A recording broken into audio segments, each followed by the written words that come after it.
Isang makasaysayang kwento pero hindi pa rin matuldukan. Sabi nga nila, ang hustisya daw ay para lamang sa mga mayayaman. Sa video na ito, sasagutin natin ang mga tanong na ano nga bang koneksyon ni Pepsi Paloma kina Tito, Vic at Joey? At si Pepsi nga bang tinutukoy sa kanta ng Eraserheads na Spolarium? Ito ang buong kwento ng hindi matahi-tahimik na multo ni Pepsi Paloma. Pinatutunayan ko yun na walang katotohanan yung issue kay Tito Vic and Joey, yung issue kay Tito Vic and Joey at Pepsi Paloma.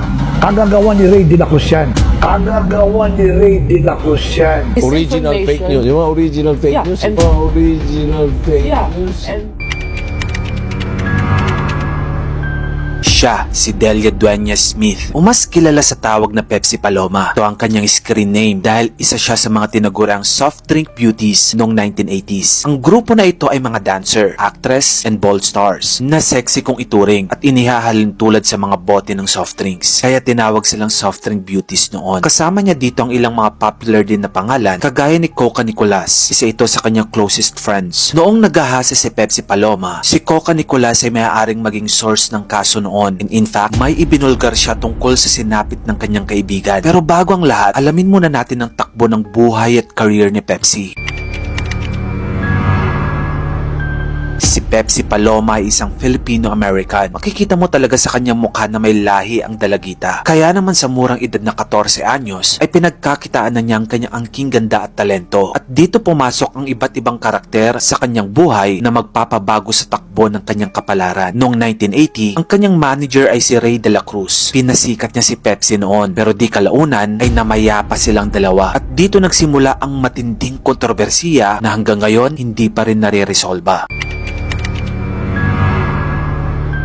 Bakit nga ba ganito ang kinahinatnan ni Pepsi at ang kanyang manager? Ayon kay Pepsi mismo, nag-file siya ng kaso noon laban sa mga komedyan na sina Tito Sotto, Vic Sotto at Joey De Leon. Pero ang hindi alam ng karamihan ay kasama pa si Richie De Horsey dito. 4 sila ng mga lalaki. Lahat sila ay sinampahan ni Pepsi ng panggagahasa. In fact, kasama pa rito ni Pepsi ang kanyang kapwa actress na si Guada Guarin. Ayon sa kanila, sila raw ay na-drug, idinala sa isang madilim na kwarto sa Sulu Hotel na matatagpuan noon sa Quezon City at doon daw sila ginahasa. Kwento pa nga ni Pepsi noon, tinutukan daw siya ng baril ni Tito Sotto para lamang iurong daw yung kaso niya sa kanila. Ayon din sa kwento ng kampo ni Pepsi, pina-withdraw daw ang kaso gamit ang pirma ni Pepsi sa affidavit of desistance. At ayon naman sa ibang sources, ang nanay raw ni Pepsi ang pumirma dito at hindi si Pepsi mismo. Lumipas ang ilang araw ay hindi na makita si Pepsi. She's gone missing. Biglang nawala, hindi na nila makita. Ayon sa mga news noon, ang suspect raw sa biglang pagkawala ni Pepsi ay isang kamag-anak daw ng mga Sotto na nagngangalang Bienvenido na kilala rin sa alias na Ben Ulo. Pero dahil sa walang ebidensya, bigo pa rin ang pagka-aresto sa kanya. Pero dahil wala raw sapat na ebidensya, hindi maare-aresto si Bienvenido noon. Sa kabila ng mga paggiit sa kaso noon, ito ang nakakapagtaka. Ayon sa People's Journal, nag-release daw ng public apology ang TVJ live on TV noong 1982. Ayon sa kanila noon, nakaluhod pa sila at humingi ng tawad. Ito daw ang eksaktong sinabi ng tatlo ayon sa People's Journal. We hope that you will not allow the error we have committed against you to stand a stumbling block to the future we all look forward to. We therefore ask you to find in your heart to pardon us for the wrong which we have done against you. Ang sabi ng ilan, medyo nakakapagtaka. Dahil kung wala ka naman talagang kasalanan at malinis ang konsensya mo, bakit ka hihingi ng tawad? Yan ang sentimiento ng ilang mga tao noon. At dito na nga nagwakas ang buhay ni Pepsi Paloma. Nawalan ng pag-asa at pinili niya na lang tapusin ng kanyang buhay. Natagpuan siya sa kanyang apartment na nakabitin at wala ng malay. Nakita rin ng pulisya ang kanyang diary na naglalaman ng financial problems at kanyang anxiety. Pero ayon sa manager ni Pepsi, wala raw itong problemang ganon. Kaya nabaliwala na naman ang kanyang kaso.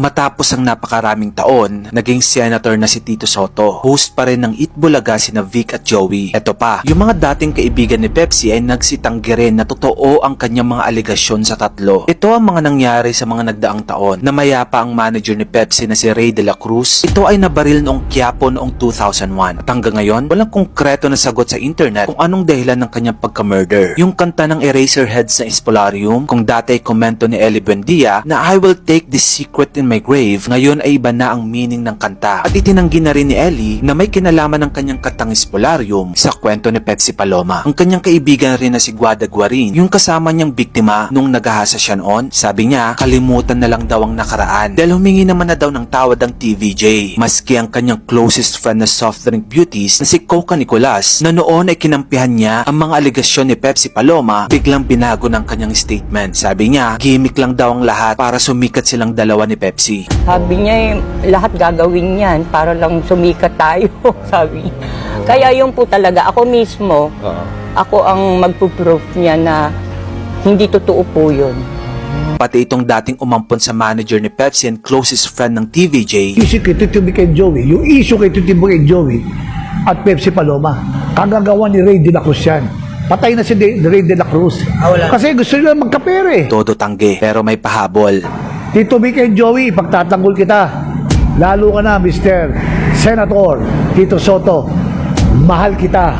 Dahil mahal ka ng daddy ko. Sa totoo lang, sa masaklap at makasaysayang kwentong ito, wala sa ating nakakaalam ng katotohanan. Maaaring wala naman talagang kasalanan ng TVJ at baka aligasyon lang lahat ito ni Paloma. Pero alam mo kung anong masakit? Paano kung totoo ang lahat ng aligasyon ni Pepsi? Napakasaklap ng inabot ng kanyang buhay kung yun nga ang nangyari. Pero dapat lagi nating tandaan na sa mga kwento ng mga biktima ng mga panggagahasa, never blame the victims. Dahil yung lakas ng loob pa lang nilang lumabas at lumaban sa publiko, napakalaking bagay na yun sa kanila. At kung lagit-lagi natin sisihin ng mga biktima, wala nang lumabas at lumaban ng mga biktima dahil takot na silang husgahan ng mga tao.